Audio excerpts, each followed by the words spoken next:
Boa noite, pessoal, sejam bem-vindos ao canal. Meu nome é Henrique Nogueira da Gama, estamos aqui para mais um vídeo.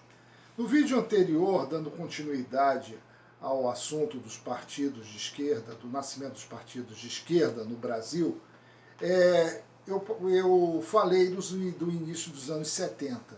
No início dos anos 70, o PCB estava dividido e uma parte foi para a guerrilha, foi dividida em várias facções, e o regime militar endureceu em 1968 e criou diversos organismos paramilitares, né, o CENIMAR, o DOI-CODE, entre outros, para combater a guerrilha. E esse pessoal, muitos foram presos, outros foram mortos e outros se exilaram.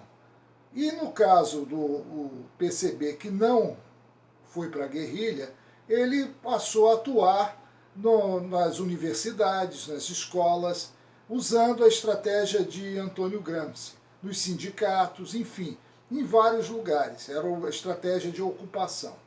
E no meio artístico, no meio cultural, eles foram e usaram a estratégia da escola de Frankfurt, que é a chamada teoria crítica à guerra cultural. Ou seja, combater o capitalismo através da cultura. E foi assim que eles entraram nas emissoras de rádio, de TV e no cinema brasileiro.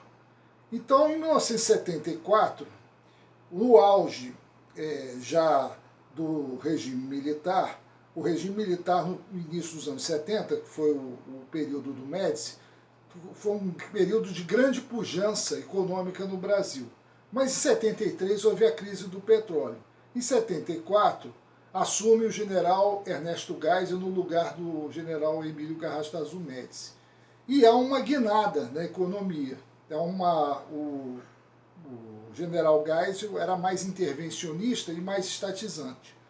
Em 1974 também foi o ano em que a última guerrilha no Brasil caiu, que foi a guerrilha do PCdoB, no Araguaia, onde eles queriam fazer um regime maoísta no Brasil. Enfim, até aí o regime militar estava indo muito bem. Em 1975, há um problema muito sério no regime militar, que foi a morte do jornalista Vladimir Herzog. Como já havia caído todas as organizações de esquerda, o SNI na época, junto com os organismos militares, paramilitares, passaram a se voltar justamente para aquele pessoal que era do PCB, que não tinha aderido à guerrilha.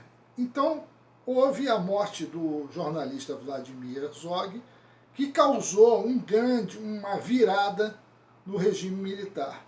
Por que isso? Porque entrou em cena o bispo, que era ligado à teologia da libertação, Dom Evaristo Arnes, em São Paulo, que protestou e fez uma missa juntamente com o rabino Henri Sobel, porque o Herzog era judeu, e isso provocou na mídia da época uma grande comoção, porque foi descoberto que havia tortura dentro dos quartéis, enfim.